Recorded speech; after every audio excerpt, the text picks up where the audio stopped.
Here I have a shuttle mini computer, small form factor computer that I got from a client who called me and said my computer won't boot and it just gives me a black screen and nothing happens. So I went out to his place and sure enough it was just as he described. And something like this isn't what I normally would like to disassemble and do in front of a client. They get a little bit freaked out when their computer ends up looking like this. So I brought it back to the shop with me and put it on the workbench, and we'll see if we can figure out what's wrong. This is a little bit of troubleshooting. So the first thing we do is plug the power in, and we can see, if you look here, you can see that green light, so we know the motherboard is at least getting enough power to light that light. And we will turn on the power switch, and a few good things. One is you can see right here, these lights came on. These lights came on. So we know the motherboard's saying that power. And you really can't see, but you can hear the computer fan whirring, the CPU cooling fan. So we know the motherboard is getting power from the power supply, so the power supply isn't dead. Now I do have a standalone power supply tester, but I usually try these sort of things first so I don't have to unplug everything and plug it in. So we've got a couple of things going on here. One, most people, if you've used a computer for a while, know that once things start whirring and humming, after a little bit you hear a beep, and that lets you know that the computer's starting its posting process. Post stands for power on self-test, and basically the BIOS is this little chip that interfaces between the motherboard and all the components, goes through and checks video and memory and all that sort of thing to make sure your computer is configured to at least try to boot. And we're not getting any beep, so we know that something is wrong there. And also, we're getting nothing on the video. So he told me it was just a black screen, and sure enough, here's the monitor, and you can see at the bottom center an orange light.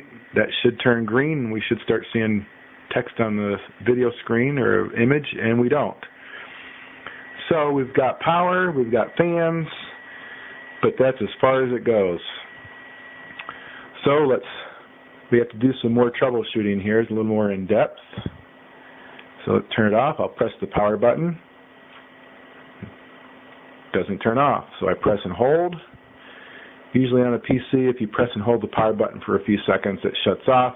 But I can tell you from prior experience here, I can sit here for 5 minutes and the computer will not turn off. So the only way to turn this computer off is to actually unplug the power cable. Now this power supply on this little computer does not have a switch, so I can't just flip the switch, which normally would be a preferable way to do it.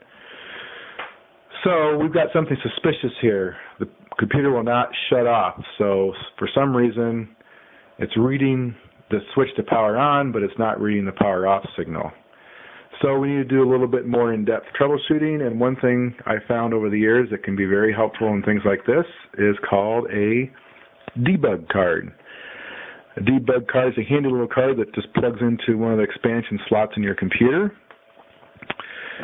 This one is set up for the more modern PCI, and then you can flip it this way and use the old-fashioned ISA, so you have one card for two different types of systems, which can be handy. This display here shows you codes, and each code tells you what part of the system is being tested to see if it's okay. Generally, if it gets to a code and just hangs there, that means that section of the process is bad. Something's wrong. You have to figure out why. Another thing, you're not going to be able to read it, but you can see here we've got a set of 6 little LEDs, and they give us information. The left-hand row up and the top on the right are voltages, so that's basically a power supply tester. It lets us know that the power supply is saying the proper voltages, 12, 5, 3.3.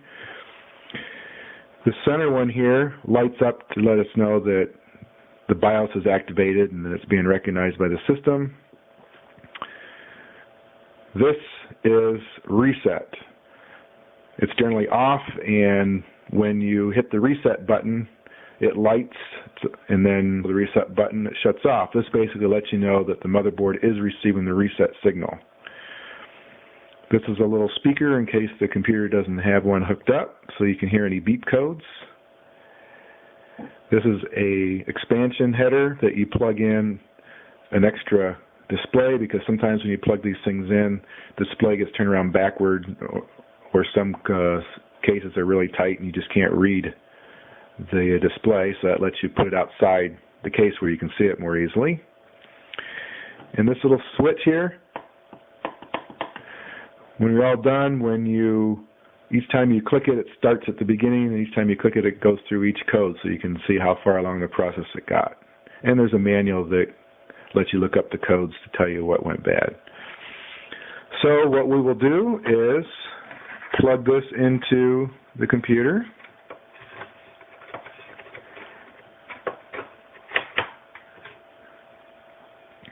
Plug the power on, in. I can talk. And the first thing we see here is this light comes on to let us know that the standby power is working, which is good. This is what, if that comes on, we can see here the mouse is lit. And that will give you a system that you can plug in your iPod or some other USB device, your cell phone, and you can charge it even if your computer's turned off, which can be handy. So let's turn the power on and see what we get. It should start giving us codes. Okay, so the lights came on.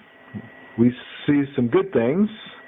One is, if you look, 1, 2, 3, 4, those are the voltages, so they're all lit, which means that the power supply is working and it's sending out the proper voltages, so that's good.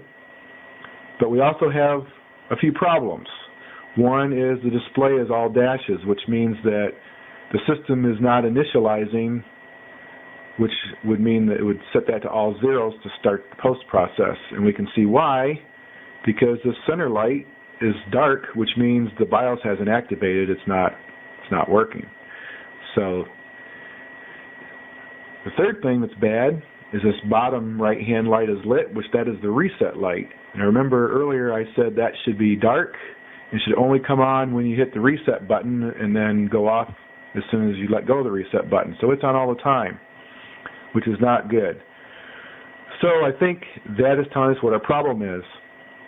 Either the motherboard or the switch has shorted out, and it's constantly sending reset signals to the motherboard, so it can never get to the posting process because it's constantly being told to start over from the very beginning. And of course it's doing it so fast that to us it just looks like it's sitting there doing nothing in a black screen.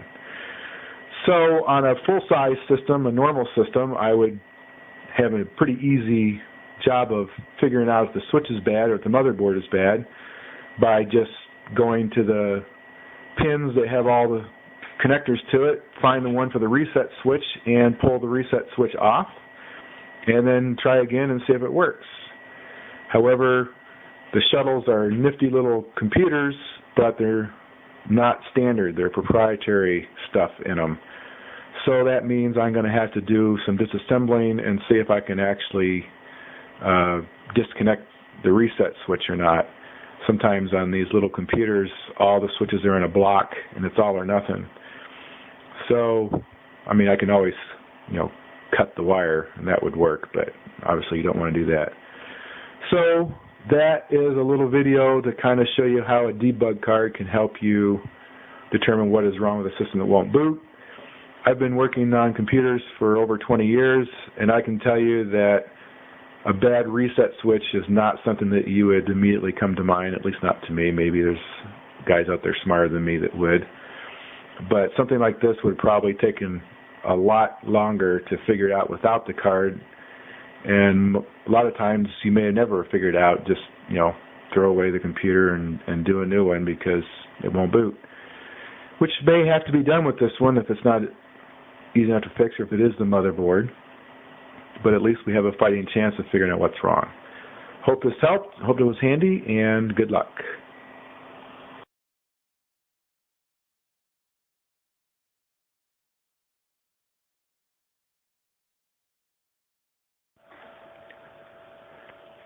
So, to continue on our troubleshooting here, turned out there's the reset switch. It was hot glued in there, and it goes into this harness, which in turn goes down. It's kind of hard to see.